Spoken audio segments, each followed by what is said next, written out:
All right, everyone. I am excited to introduce my next guest, actor, writer, producer of Ancient Aliens, Emmy nominated musician, loved him in Bewitched, The Twilight Zone, Alfred Hitchcock Presents, and of course, Will Robinson from Lost in Space. And that list goes a mile long. That goes, but we got to get to the interview at some point. His latest album, Wonderworld, is a joy. His memoir, Danger, Will Robinson, The Full Mumy, is a must read. Please welcome to the show, Bill Mumy. Hey. Hey, hi, Jeff. Hi, everybody. Nice to be here with you. It's good to be with you. It's real good. It's real good. You're good. Thank you for the Twilight Zone reference. We met once. One of my prized possessions, not that you would remember, but I mean, like, you meet a million people, but like one of my prized possessions is my Lost in Space 8x10. It's you, Marta, Angela, and Mark. I think Marta was the next year. You said good luck. So thank you. I've been doing great since then. And it was a bunch of you from Lost in Space were at the Motor City Comic Con, which was a lot of fun. Yeah, Lost in Space, 8x10, signed by us. No Home Should Be Without. It's a nice collectible there. I read your book. It's great. I love it. Thank you. You have a copy too. I have a copy too, as a matter of fact. Mine's not autographed. I don't think mine's autographed either, but like, I loved how you wrote the book, how it's not in order and how it's kind of shorter chapters. It's what I like to read. I feel like I can digest it really quick and get through it. And you cover a lot. I'd say the one thing that I don't think I had any idea was that you dated Angela Cartwright. Oh, yeah. Well, we definitely did. Well, yeah, it's in your book. That was, that was first love. That was, I mean, we grew up together. We were the only people we went to school with for 4 years plus. And that just kind of unfolded into what it unfolded into. And we're very good friends. And we collaborate on a lot of projects together. And Angela's great. That was a good thing. It was cool. Yeah. So I enjoyed the book a lot. I took a lot of notes. Is music your priority right now? Is that, I mean, I know you're producing Ancient Aliens and you've been doing that for a long, long time, but it sounds like from the theme of the book, like music's always been a real passion of yours. Music has been my priority since I was probably 10 and a half. The half is important. Yeah, I would say it's my priority. Acting on camera was my gig from the age of, 5 on. But in terms of my own personal drive and personal, what I feel is really my purpose as an adult is songwriting and music, making music. The acting thing is certainly compatible with it, although the world tends to pigeonhole people in whatever frame they're initially exposed to people in. So my framework is as an actor or even a child actor. So it's hard necessarily, it's just hard for people to really understand that there's more to that than that. It's opened a lot of doors for me, being the actor that I have been. But yes, music is my passion, and that is kind of my main purpose. But it's not hard to be able to branch out, especially in the arts, and participate in different arenas of art.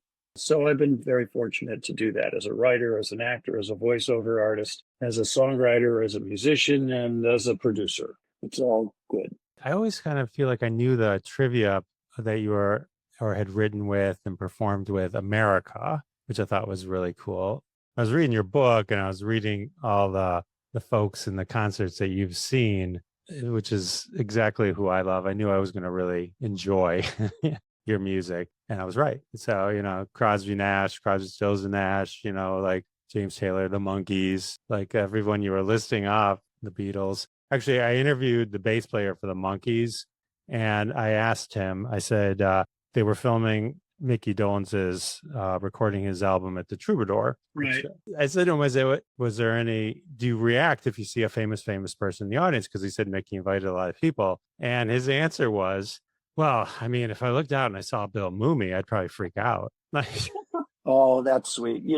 I've known Mickey forever. It was just his 80th birthday. And we've played a lot of charity gigs together, and we've been at a lot of places together. He's got great energy, and his vocal chops are still really, really up there. Peter Tork was a good friend of mine, And we used to jam and play together all the time. And Peter and Davey and Mickey and myself, we were all in a Hollywood softball league together in the 70s. We were not on the same teams, but we played against each other regularly. I've known those guys, for 50 years. Good people. I never knew Mike Nesmith personally. I know his son very well, but I never knew Mike. But I was always a fan of Mike Nesmith's songs and his musicianship and his vocals. I always liked Mike a lot as an artist. Same. I saw him once solo at a small club in Michigan, and I got to meet him one time. I got him and Mickey signed my Headquarters album. Yeah, cool. Yeah. That's a good record. That's the one they all played on, everything. And then in the book, you talk about backing up Davy Jones too on Daydream Believer. Well, Jon Stewart was a mentor, not the comedian, but the songwriter musician from the Kingston Trio and then solo career. John was a good friend of mine, and he was a mentor to my early band. Of course, he wrote Daydream Believer, which was a huge hit for the Monkees. And so, yes, I have been on stage playing guitar while Davey was singing that wonderful song. That's amazing. That's amazing. So, all right. So your book covers your entire life. You tell in the beginning, like your origin story, just breaking your leg and realizing you need to be in the TV. That's true. I was playing Zorro, jumped off a bed at my house, landed on a toy Winchester rifle, which was made out of solid steel. They don't make toys like they used to anymore, I'll tell you that much. And that was in the late, that was like 1958. And I was in a cast for a long time. It was a big break on my leg. And it was a lucky break for me as a human because I sat there, with my leg in a cast and watched the Mickey Mouse Club and the Adventures of Superman pretty much every day on TV. Of course, we didn't have the internet. We didn't have these DVDs or ways to watch something. You just had to wait till it was on television and your little black and white TV and then watch it. I got very passionate about wanting to get inside the television set. And my mother had worked in the entertainment business. My grandfather, who had been an agent in the 30s, mostly for directors and writers, but some actors. And Boris Karloff was his most famous client. And he had gotten him the audition for Frankenstein and negotiated that deal and everything. And my mother had been a writer's secretary at 20th Century Fox Studios for 11 years before I came along. And they weren't intimidated by the show business world. They weren't afraid of it or intimidated by it. And I really was a very hyper energetic, and I would kind of say focused about wanting to do that. So my dad kind of said, well, if you go with him and it's a positive experience, check it out, see what happens. And it happened. I mean, it's amazing because, you were literally everywhere. It's like, well, you started in Romper Room. Is that like your mom took you? Yeah, that wasn't really that wasn't an audition or an acting role. That was I think it's regional all over the country. It was it then. I don't know if it still exists, but it was a nursery school on television. So my mother, which I thought was very smart when I look back on it, she just wanted to see how I would react under lights and with cameras in front of me. It's one thing to be 4 years old and say you want to be on television. It's another thing to be on television. We went on Romper Room and we were there for a couple of weeks. Most kids only stayed for 1 week, but I stayed longer. And they liked me, and the experience didn't make me in any way uncomfortable. So, yes, that was the test, so to speak, to see how I would acclimate to the environment of a soundstage and lights and cameras. And you just loved it? I don't really remember how I felt about it. I know I had a good time, but that wasn't what I wanted to do. I didn't want to go to nursery school. I wanted to be an actor. I wanted to be Superman. I wanted to be Spin and Marty. I wanted to be, that's what I wanted to be. I wanted to be Zorro or Superman or Spin and Marty. Seeing how I reacted to the set was a smart thing, but that wasn't acting. That just kind of passed the audition to go on auditions. But it verified in your head as a kid, it's the best you can remember. Like it must have. It was like, yeah, this is where I want to be in the TV, and it just kind of it didn't deter you at all, obviously. Oh no.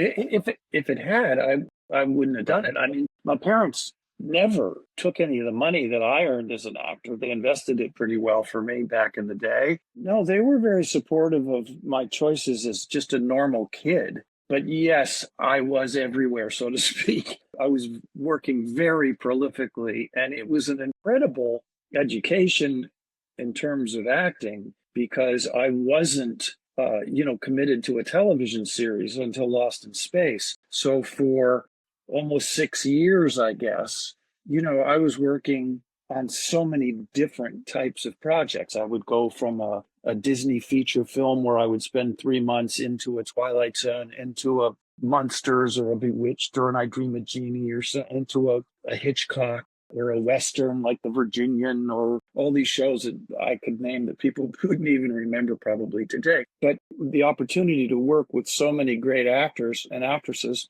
and directors in these arenas of styles. I mean, one minute you're working with Lucille Ball, the next minute you're working with Alfred Hitchcock, next you're working with Jimmy Stewart, the next you're working for Walt Disney or Jack Benny, or yeah, I mean, I could sit here and drop those names like for a half hour without pausing if I thought about it. So it was great.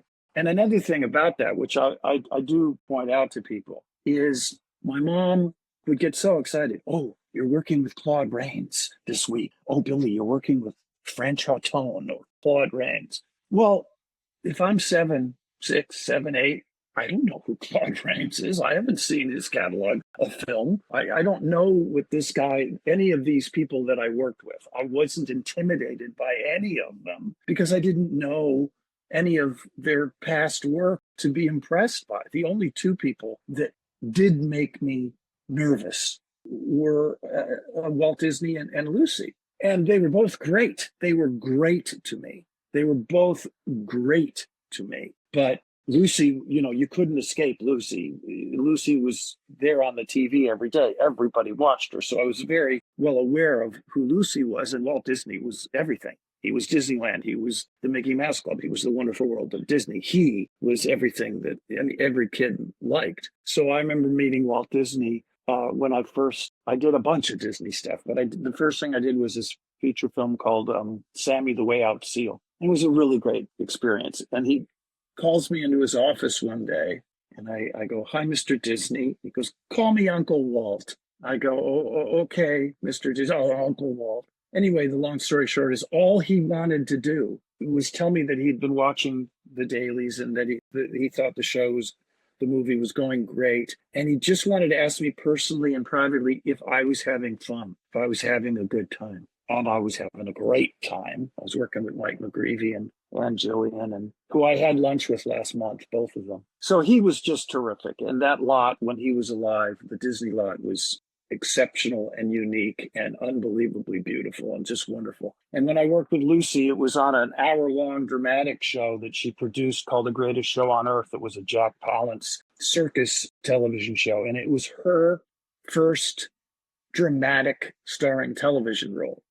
And it was like 1963, might have been 62 or 63. I think it was 63. And it was just me and Lucy, basically. I had a huge part and she had a huge part. So we worked together constantly for like 8 days. And one of the days that we filmed was on Halloween.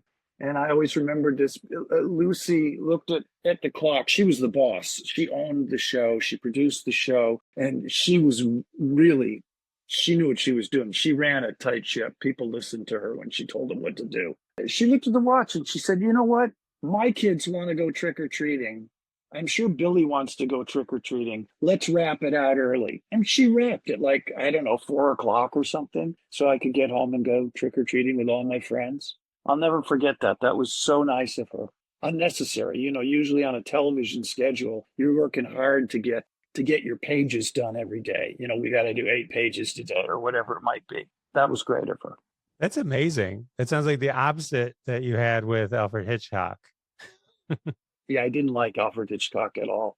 So I did 3 Alfred Hitchcocks, but the first one was one that he directed called Bang, You're Dead. And it's an excellent television show. And it really focuses on guns and kids being able to access them. In a nutshell, the story is my uncle comes to visit after a holiday and he tells me he has a present for me, but I don't wait for him to give it to me. I go up and rifle through his suitcase and I find a revolver and a box of bullets. And all my friends are outside playing cops and robbers. and Cowboys and Indians. This was 1961. So I take this real Colt 45 or whatever. Well, no, I guess it was a 357. It was a Magnum. I don't know what it was. It was a 6-shooter, like a cop. It was real, heavy. I take this gun and I put one bullet in the chamber and I spin it, and then I put a handful of bullets in my pocket and I go out for the next half hour. And every now and then I pause after I've met somebody or I've pulled the trigger and spun the chamber around. I put another bullet in, and by the end of the episode, all the 6 chambers are filled. And you know the next time this kid pulls the trigger, this gun's going to go off. Potentially somebody's going to be shot. It's a very dramatic episode. It's paced really well. Performances are good. And I'm in like every shot, basically. And, look, it's 64 years ago. I don't need to, you can watch the show and you can say, yeah, he was good. That little boy, he was good. So I was working every day for 9.5 hours for him, delivering the goods. And one night, it was probably about 5 minutes till 6, and they were going to lose me at 6 o'clock. There are rules with shooting juveniles on film, and you can't pay them overtime. You can't work them overtime. They have to go when their time is up. So the welfare worker teacher, walked up to the first assistant director and said, hey, you're going to lose Billy in 5 minutes. So they wanted to get this one more close up of me before they wrapped me out for the day. So in their infinite wisdom, they decided that they would keep me on the set. And instead of having my stand in for me while they lit the shot, they would keep me there so that they thought it could maybe go a little quicker. I was happy to do that. I was 7 years old. I wasn't concerned about not, going to my trailer or sitting in my chair. I was fine to stand in for myself. But I say this, but I'm not a stand-in. It's not my job. I'm not trained to be a stand-in. I'm 7 years old. I've been working 9 hours. They're trying to light me, and I'm futzing around on my mark. I'm 7, and that's what I'm doing. So Alfred Hitchcock, who directed the show, gets up out of his chair. He always wore a black suit, a white shirt, and a black tie. He had jowls that protruded over his tie and collar. He was always sweating. He was an intimidating figure. I probably weighed 45 pounds or less. He walks up to me, he bends down, which was enough, and he speaks directly into my ear, and no one could hear him except me. And this is exactly what Alfred Hitchcock said to me 64 years ago. If you don't stop moving about, I'm going to get a nail. I'm going to nail your feet to your mark. And the blood will come pouring out like paint. So stop moving. And he walks back to his chair. Okay? Now I am like this now. What? Excuse me? What? He's going to nail my feet? What? So they get the shot. They wrap me out. I'm walking to my mother's car, which was very close to the soundstage out at Universal. It was a 1959 pink Cadillac. I'm walking in my mother's Cadillac, and I say to her, he said he was going to nail my feet to the floor. He was going to take a nail and nail my feet to the floor, this guy. And my mother goes, oh, honey, he's British. They have a different sense of humor. Forget it. Now, I want to add this point to this.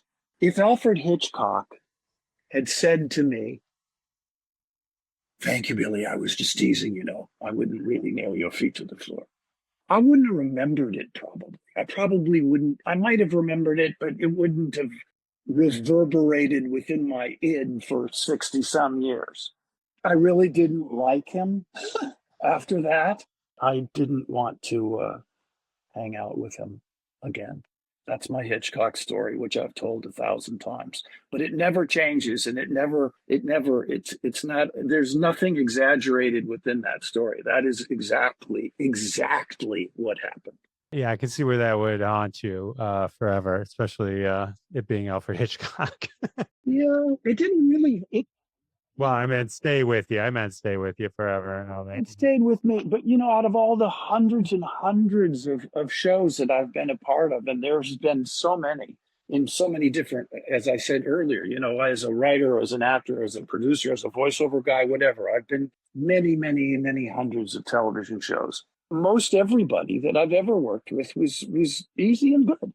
It's the handful of assholes that remain strongly tattooed on my consciousness, because you shouldn't be a jerk. There's nothing more collaborative than trying to make a television show. It's like being in a big band. Everybody has to groove together. It doesn't matter if you're the guy holding the microphone and you don't want to let it dip into the frame of the camera. It doesn't matter if you're the guy who's pushing the dolly with the camera or pulling it back. Or it doesn't matter if you're the craft service guy making a pot of coffee for everybody. Whatever it is, it's a big band and everybody has to groove and play together really well. And all it takes is one or two jerks to mess it up.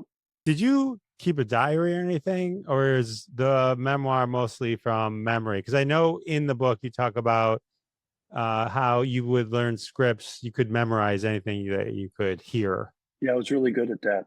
I'm probably still pretty good at it. I'm just out of shape. I haven't tried it for a while. Yeah, because if you're 6, maybe 7 or 8, you're not really going to be able to read a 40-page script and absorb it that well yourself. So I would sit and I would say it out loud. And after I personally said it out loud and heard it back, I would maintain it for like a week. It was very easy for me to do that. My mother, when she passed away in 2010, she had, I wouldn't call them diaries, but they were like, day books. And what was cool about those day books, which I inherited, were she would mark every gig that I worked on. Perry Mason, 5 days, $1,000, whatever it was. But she would keep track of the shows, the name of the director, how many days I worked, how much I was paid. So it was nice when I was writing the book, it was nice to be able to refer to that to make sure I had that stuff right. But writing the book in a non-linear fashion was the only way it would happen. I had thought about it, and I had been asked by several people over the years to do it. I tried a few times and it was like, oh, and then he was nice and she was nice and then I just didn't want to write like that. And I didn't want it to be like that. And once I realized it didn't have to be linear, it didn't have to be that kind of a chronologically placed quilt, then I was very much freed up to write it. And the book took me about 22 weeks to write every day in my room right here. And then at night, my wife, Eileen, we've been together over 40 years, and she knows me very well. I'd tell her, this is what I wrote about today. I wrote about whatever, Bless the Beast and Children or something. And she would say, oh, did you tell that? Have you written that story about when your dad stole your bike back? I went, no, thank you. And I come running back in here, and she kept reminding me of little spicy bits that made the book. It was fun. That's cool, because those are the ones that stuck in her memory. So then they would be top candidates for the book, because these would probably click with the people reading the book as well. Yeah. As much as you were working in the 60s and early in your career, did you bump into any jealousy? Was there a lot of, because I feel like I've talked to other people and there'd be off comments, nothing negative, but just kind of more like, oh, and then we saw Bill Mumy, so we're like, all right, we'll get the next one. Or like, did it even, like, I know you're friends with a lot of them now, stay in touch with a lot of kids. Did any of them kind of joke with you now? Like, oh, Bill, when we saw you coming, we're like, all right. Not really. I mean, the reality of that and again, I don't like to sound like I'm tooting my own horn, but for good 10 years. They wanted Ronnie Howard or they wanted me. It was me and Ronnie. That's who it was. And, because Ronnie was doing the Andy Griffith show, I had more room to do all those eclectic guest shots. But when it came to films, Ronnie would get The Courtship of Eddie's Father, and I would get Dear Bridget. But it was pretty much me and Ron Howard. And I can't give you an exact date, but I would put it somewhere between like my age of 8 and 9. And somewhere around then, I didn't really have to go audition for everything. It would be a phone call. Can he do a Dr. Kildare next week? Can he do a Perry Mason or Ozzie and Harriet or, I Dream of Jeannie? I mean, I went in and auditioned for quite a bit of stuff continuously. After a while, I didn't need to. And yeah, there were kids that you would see that I would see in auditions. And I knew, I feel like I'm being cocky here, but you wait in a room and you sit and you play hangman with your mom. Maybe you played, that's what we did. We played hangman. And then they call you in and you go into the room by yourself and there's the director and there's a producer and there's a casting director. And maybe there's two producers or something. And you sit there and you do the scene or scenes. You're 8, 7 or 9. I would know by the time I walked out of those rooms. Most often I would know I got the gig. I mean, I would know that. They would tell you. But then you'd walk out into the room and there would be, 5 more kids waiting to go in. And you knew, well, I got this gig. And it wasn't cocky. It wasn't like, yeah, I got this. And it was more like, sorry, guys. I didn't say it to anybody, but I was aware of it a lot. And that was okay. That's just, I haven't thought of that in a long time, but that's true. Let's talk about your visits to the Twilight Zone. First question is, were there other potential visits that you maybe didn't pass on, or were these the 3 opportunities from the original series that came to you? Yeah, those were the 3. I had, the first one was Long Distance Call. Second one was It's a Good Life. And the third one was In Praise of Pip. And I had my very first starring role was in a Loretta Young show. And it was directed by James Sheldon. I don't even remember auditioning for any of the Twilight Zones. I don't think I did. It's possible I did, but I don't remember auditioning for it. I remember James Sheldon directing, requesting me and bringing me in. They were very, very happy with Long Distance Call, which was only one of 6 Twilight Zones that was shot on videotape. CBS, in its infinite wisdom, wanted to cut the budget, go from film to tape. And so there are 6 Twilight Zone episodes that are shot like a soap opera, and Long Distance Call is one of them. And then finally, Buck Houghton, the producer of the Twilight Zone, and Rod Serling said, come on, man, this tape thing is not what we want. We want to get back on film. And so they did go back on film. So it's cool because it's collectible as one of the 6. It's also a really good script, but they were very happy with me on Long Distance Call. And I know I didn't audition for Anthony Fremont for It's a Good Life. And I didn't audition for In Praise of Pip. I might have auditioned for Long Distance Call, but I don't think so. I think James Sheldon just requested me. But those all worked out really well. I mean, those are really, really exceptionally good classic television shows, regardless of the fact that I was good in them. The scripts were just great. The rest of the casts were brilliant. I mean, if you're working opposite Cloris Leachman or John Larch or Claude Rains, that was Jack Klugman. I mean, they were great. I don't shy away from applauding the Twilight Zones. And if I'm channel surfing, I don't watch much TV, and I don't know why, but I don't. But if I'm channel surfing and one of my Twilight Zones is on, it doesn't make me uncomfortable to watch it. I'm not a big fan about like watching stuff that I did, but when I do, which I don't very often, but when I do, I usually have 2 different feelings. One is I could have done that differently, but the other feeling is, but that was good.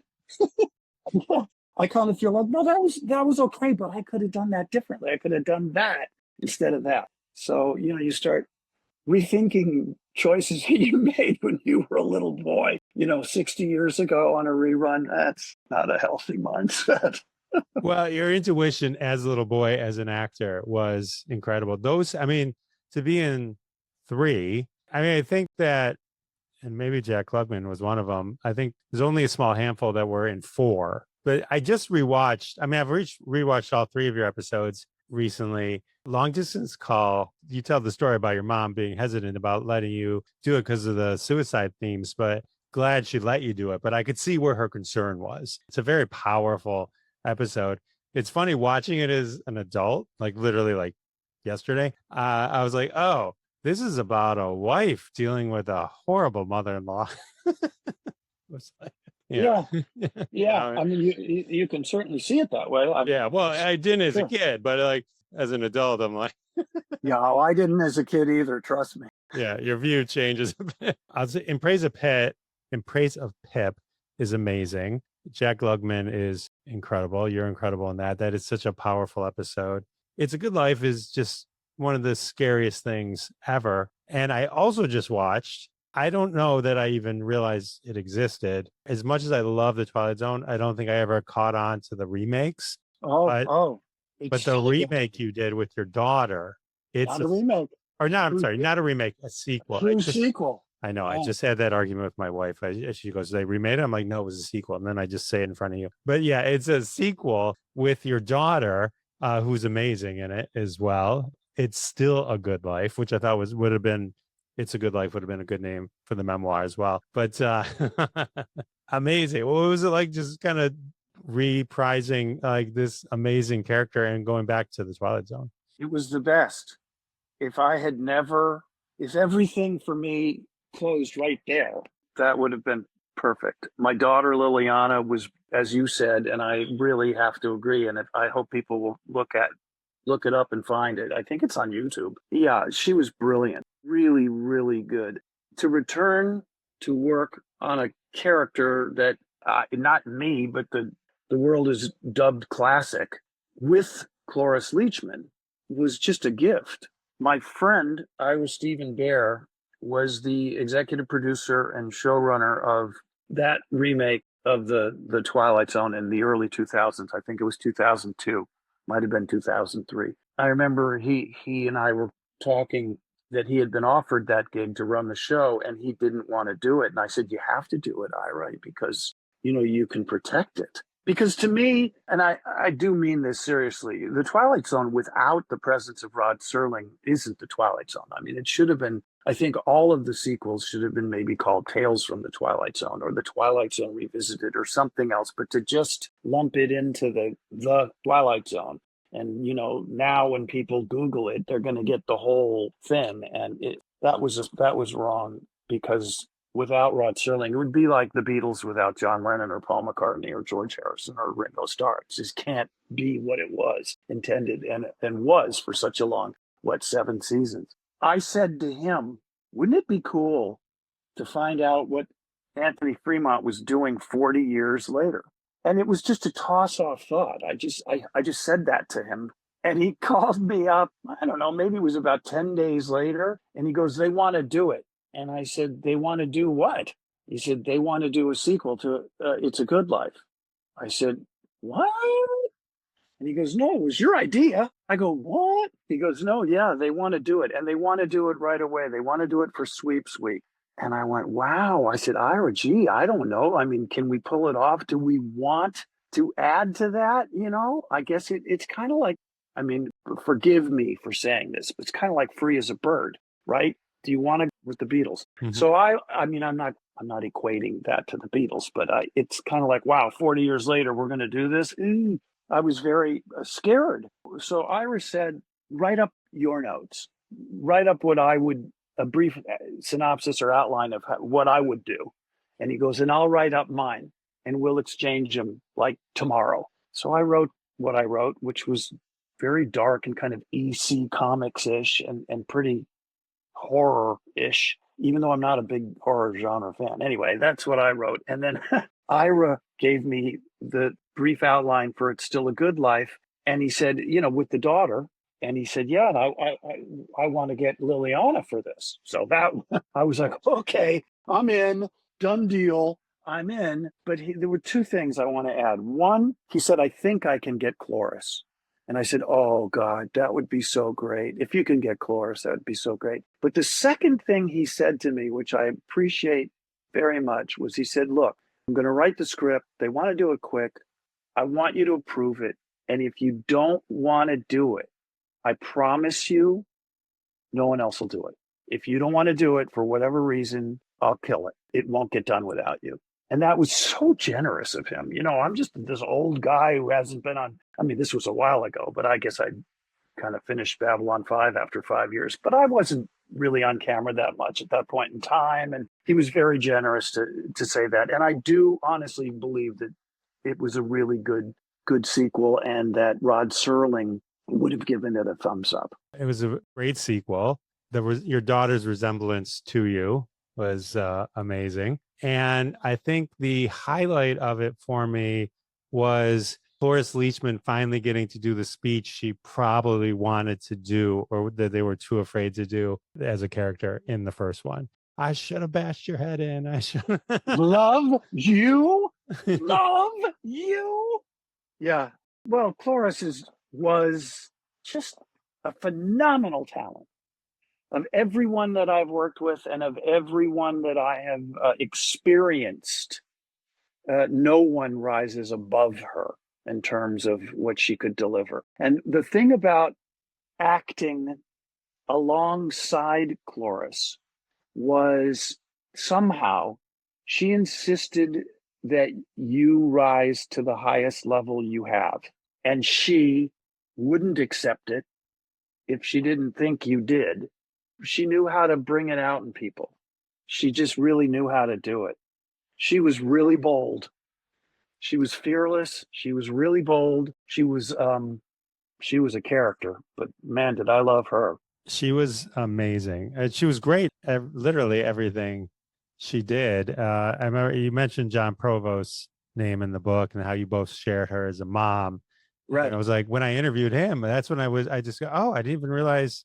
I always thought June Lockhart was the mom on Lassie, not even realizing that Cloris Leachman was first. You know, she was the mom and Diana's mom in the pilot of Wonder Woman too. I did not know that, but that's cool. Yeah, John and I shared Cloris, and then of course June, and June turns 100 on June 25th. Speaking of June and Lost in Space, were you handed that one too? Was it like we need Bill Mumy? I was doing a film on 20th Century Fox called Dear Bridget with Jimmy Stewart and Bridget Bardot when Lost in Space was being packaged, and they offered me the role. And I was very, very, very happy to take it because Lost in Space, Will Robinson, that was what I wanted to do when I was 4 years old. I wanted to be a superhero. Give me a costume, give me a laser gun, right? Give me a robot. And let me save the day all the time and figure all the, oh my God. Dream come true. And your dad was Zorro. And my dad was Zorro. God love Kai. And my dad was Zorro. It was exactly what I wanted to do. And it was exactly what I enjoyed doing for the time we did it. It was such a great show.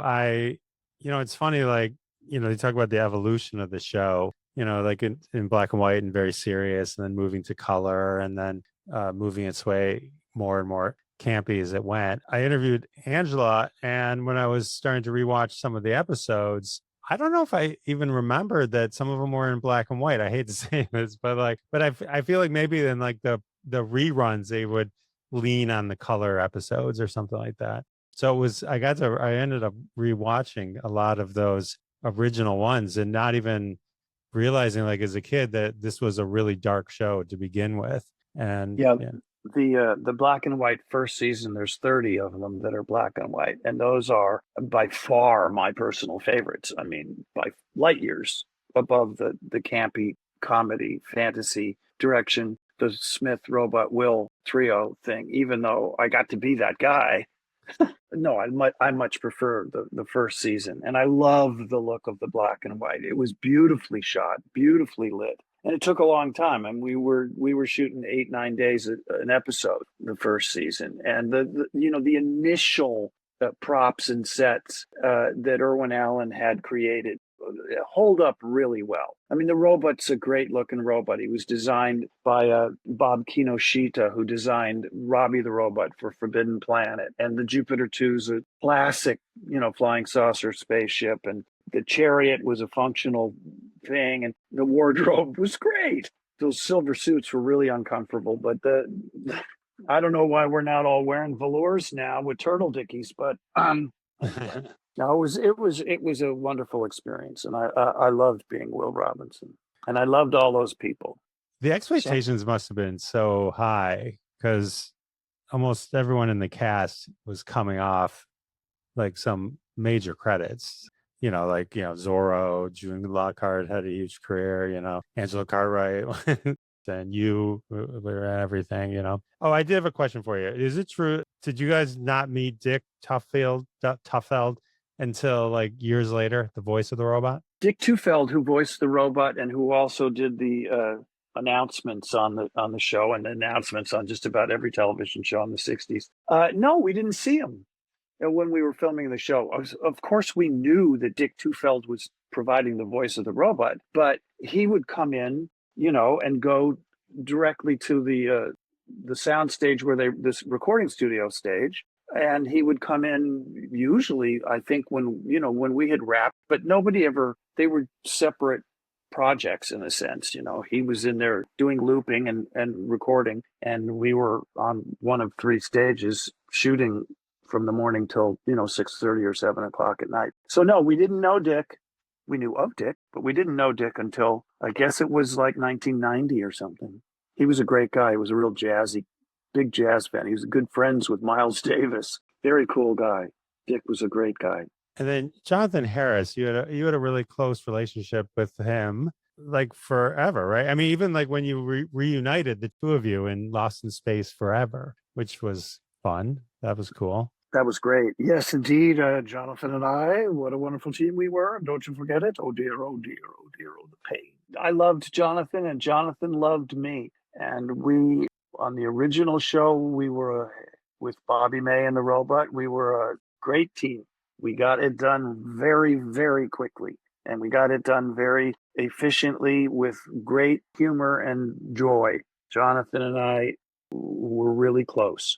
There was a period of maybe about 10 or 15 years where our relationship, in fact, most of my relationships with most of them became like birthday cards and Christmas cards, and an occasional bumping into. I mean, with Angela it was different, but it became that for a while. And then these personal appearances brought us back together, and we're like one big true dysfunctional family. I mean, obviously we're whittled down now.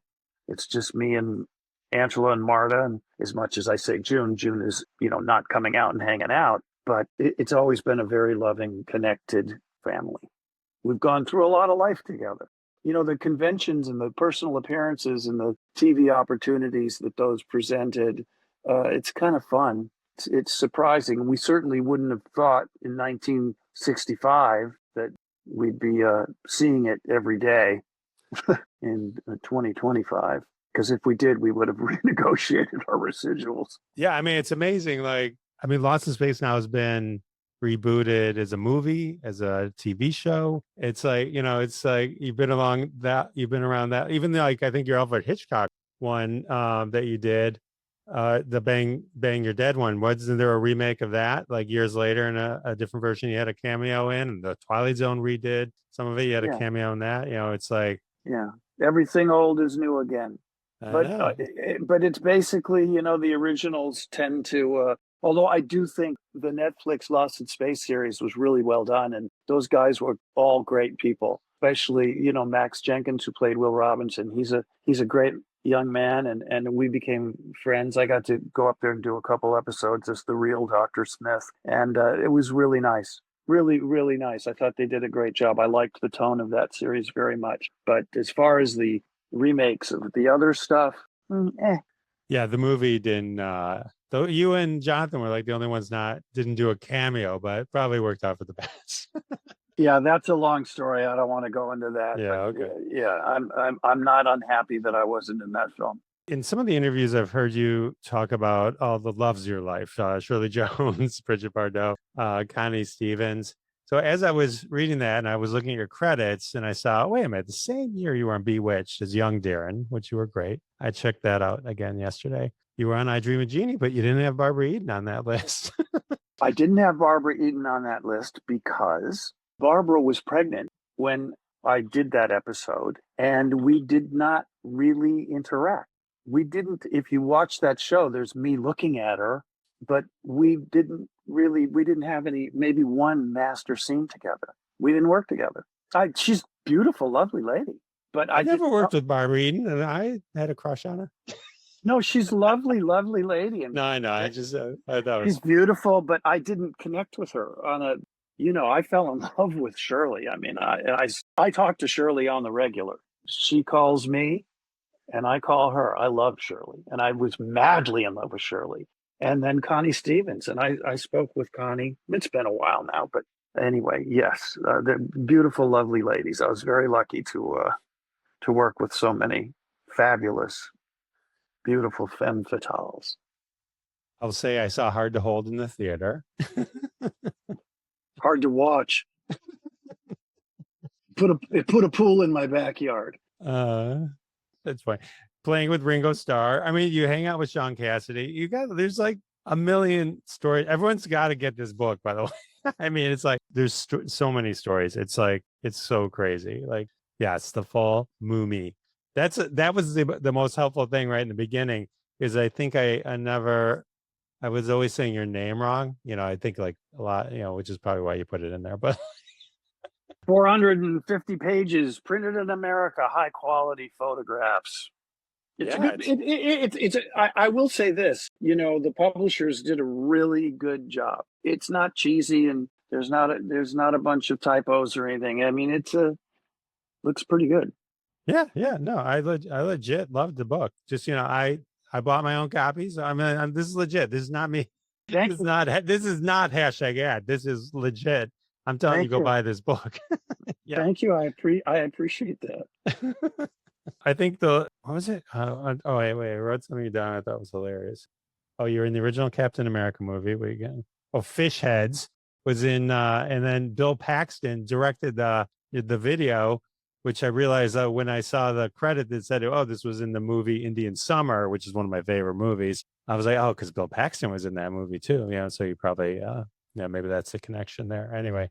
No, I've known Billy since before he ever had a job. I knew Billy before he was on camera, and he was great. We met at a screening Sissy Spacek's house when David Lynch brought a 16 millimeter print of Eraserhead to run, and Billy Fishheads was happening then, and the song was very popular then, and Billy said, "Hey man, Hey, Bill, I want to make a film, man. I want to make a Fish Heads film. Yeah. When do I get the chance to make a Fish Heads film?"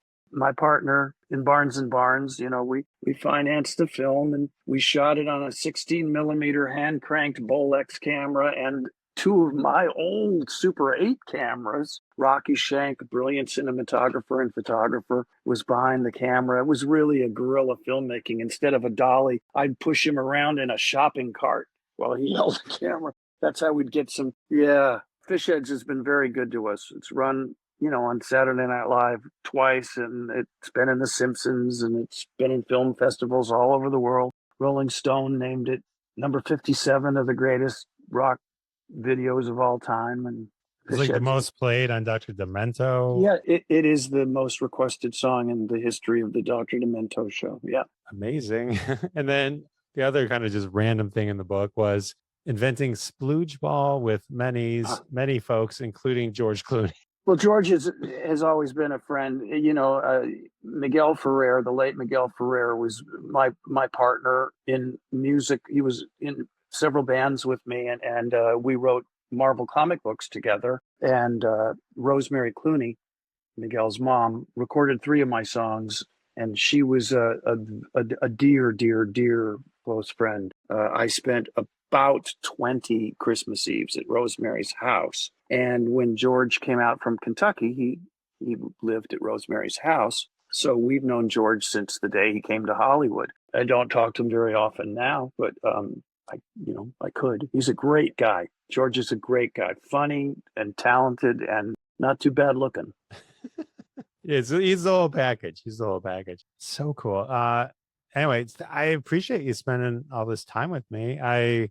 Stories were so amazing. I know there's 1,000 more stories. Thousands of more stories. There is. Get your stories right here. I mean, there is. I mean, you've it's not like you peaked 30 years ago or something. Like you mentioned Babylon 5, which we didn't even cover. You're producing. Do you want to talk about Aliens? Ancient Aliens, which is on the History Channel. I've been a producer on the series for this is I think my eighth season on the series as a producer. And listen, man, I'm serious when I tell you, don't be surprised. Forget about what I'm saying about Ancient Aliens, but seriously, I got a feeling, man, disclosure is just around the corner.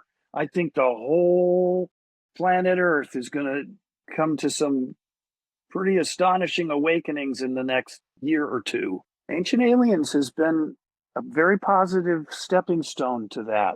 All right. Well, we'll be able to look back at this and go, look, Bill warned us right here. He said it was coming. He said it was coming. And then Wonderworld, your latest album. You've got tons and tons of albums out there.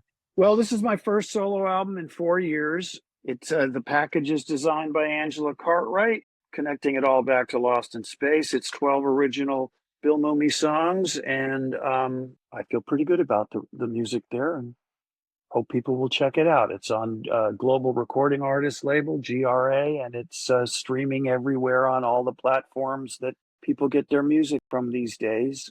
I'm compelled to make it. I appreciate sharing it. Well, keep entertaining us. We're loving it, and thank you. Thank you so much. All right. Well, thank you. Peace, and I'll talk to you again sometime.